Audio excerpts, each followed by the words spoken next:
ውጤት ከመውጣቱ በፊት መግለጫ ነበረ እና ያኔ ትምህርት ቤቶች መካከል ተጠቅሷልና ግን አንደኛ የስም ስተትም ነበረ ከዛ ደግሞ እዚህም ቢሆን ብዙ ጎበዝ ተማሪዎች አሉ እሱ ማምጣት የሚችሉና ቀጥታ እኔን ብዬ ማሰብ አልፈልግም። እርሷ ይህን ትበል እንጂ የቅዱስ ዮሐንስ መጥምቁ ደላሳል የካቶሊክ ትምህርት ቤት ስሙ ከፍተኛ ውጤት በማስመዝገብ ሲጠራ የዛ የከፍተኛ ውጤት ባለቤት የመሆን ክብርን የተቀዳጀችው ተማሪ ሲምቦ ደረጀ ሆናለች። ተማሪ ሲምቦ ከጣቢያችን ጋር በነበራት ቆይታ በትምህርት ቤቷ በርካታ ጎበዝ ተማሪዎች በመኖራቸው ከፍተኛ ውጤት የኔ ሊሆን አይችልም በሚል ጥርጣሬ ውስጥ እንድትቆይም አድርጓት እንደነበር ትናገራለች።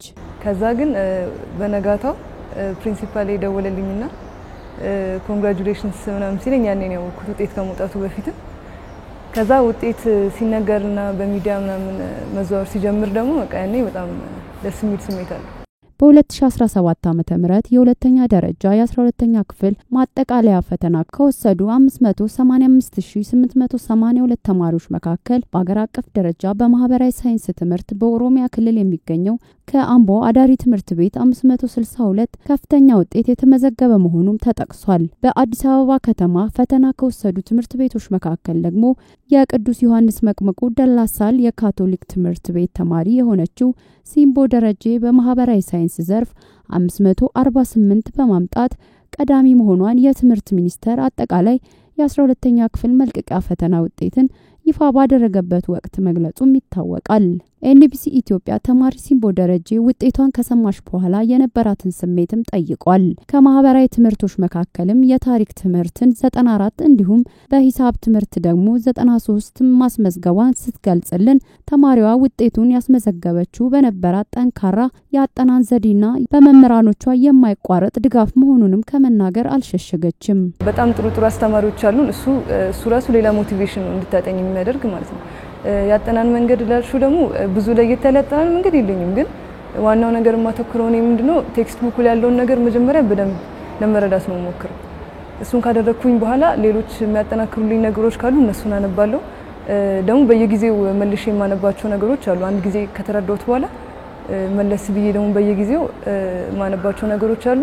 የተማሪ ሲምቦ ወላጅ አባት አቶ ደረጃ አየለ ስለ ልጃቸው ሲገልጹ በቤት ውስጥ ትኩረቷ ሁሉ ትምህርቷ ላይ ነው ይላሉ።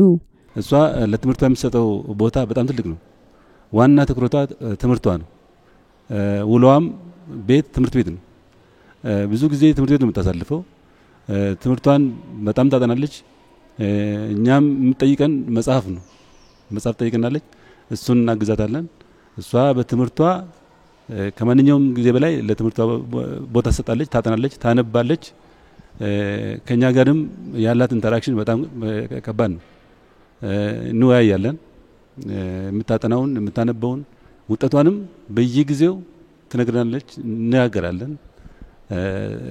የቤት ውስጥ ስራን በተመለከተ እናቷ ብዙም አታስቸግራትም፣ ታግዛታለች።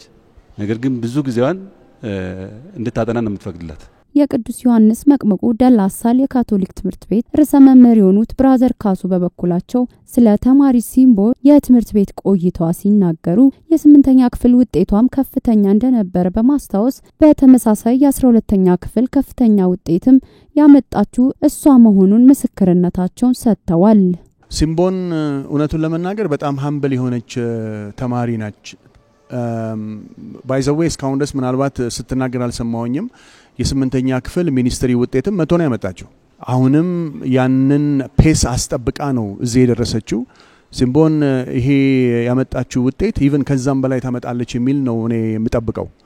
አሁንም ምናልባት የሁለተኛውን ምዕራፍ ወይንም ህይወቷን ስትጀምር ትልቅ የሆነ ነገር በውስጧ ያላትን መክሊት እንዴት አውጥታ ካፒታላይዝ አድርጋ ለህብረተሰቡ ለሀገር ከዛም ባሻገር ተጠቅማለች የሚል እምነት ነው ያለኝ እንጂ የታመቀ ትልቅ ዕውቀት እንዳላት አውቃለሁ። ተማሪ ሲምቦም ሆነች ቤተሰቦቿ የተፈጥሮ ሳይንስ ዘርፍ መርጣ ሕክምና እንድታጠና የልጅነት ህልሟ እንደነበርም ይናገራሉ።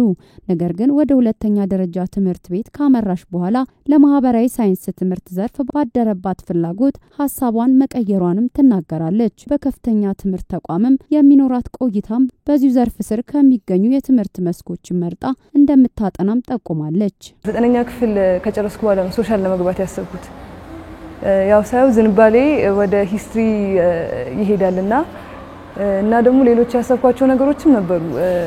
ምንድነው ያሰብኩት ነገሮችን ለመለወጥ ኤጀንት ሆኜ ከምሰራ ብያሰብኩኝ። ለምሳሌ ሜዲሲን ከሆነ ዶክተር ሆኜ ከምሰራ ለሕክምናው ዘርፍ የሚሆኑ ፖሊሲዎችን ማውጣት፣ የሀገራት ግንኙነትን ማጠናከር እና የመሳሰሉት እሱ ላይ ብሰማራ እኔ በጣም አሪፍ መሆን መሰለኝ። ተማሪ ሲምቦ ደረጃ የተማረችበት የቅዱስ ዮሐንስ መቅመቁ ደላሳል የካቶሊክ ትምህርት ቤት የአዲስ አበባ ትምህርት ቢሮም ሆነ የቁጥጥርና የጥራት ባለስልጣን መስሪያ ቤት የክትትልና ድጋፍ ስራዎች ላስመዘገበው ውጤት አዎንታዊ ሚና እንደነበረውም ገልጿል።